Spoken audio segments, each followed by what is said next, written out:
الله أكبر.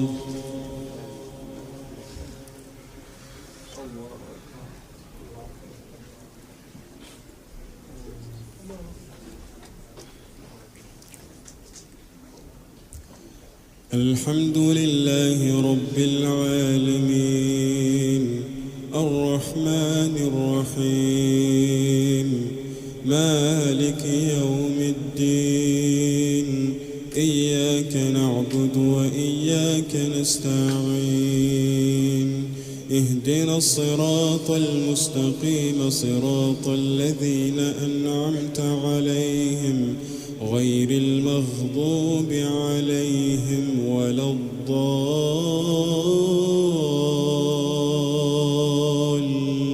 الضالين.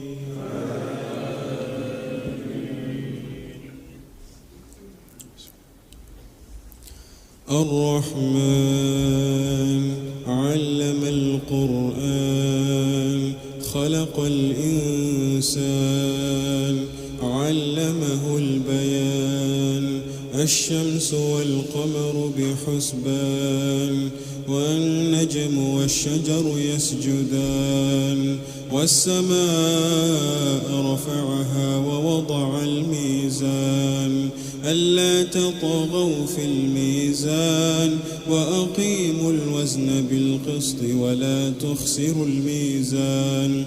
والأرض وضعها للأنام فيها فاكهة والنخل ذات الأكمام والحب ذو العصف والريحان فبأي آلاء ربكما تكذبان خلق الإنسان من صلصال كالفخار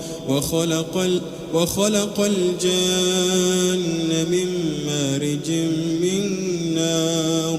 فبأي آلاء ربكما تكذبان رب المشرقين ورب المغربين فبأي آلاء ربكما تكذبان مرج البحرين يلتقيان بينهما برزخ لا يبغيان فبأي آلاء ربكما تكذبان يخرج منهما اللؤلؤ والمرجان فبأي آلاء ربكما تكذبان وله الجوار المنشآت في البحر كالأعلام فبأي آلاء ربكما تكذبان كل من عليها فان ويبقى وجه ربك ذو الجلال والإكرام فبأي آلاء ربكما تكذبان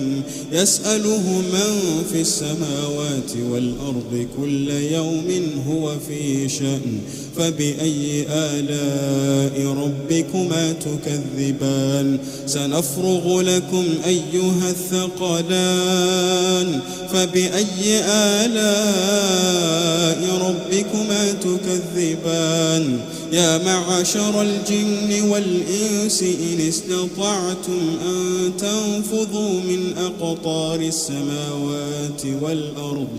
أقطار السماوات والأرض فانفذوا لا تنفذون إلا بسلطان فبأي آلاء ربكما تكذبان يرسل عليكما شواظ من نار ونحاس فلا تنتصران فبأي آلاء ربكما تكذبان فإذا انشقت السماء فكانت وردة كالدهان فبأي آلاء ربكما تكذبان فيومئذ لا يسأل عن ذنبه إنس ولا جان فبأي آلاء ربكما تكذبان يعرف المجرمون بسيماهم فيؤخذ بالنواصي والأقدام فبأي آلاء ربكما تكذبان هذه جهنم التي يكذب بها المجرمون يطوفون بينها وبين حميم آن فبأي آلاء ربكما تكذبان ولمن خاف مقام ربه جنتان فبأي آلاء ربكما تكذبان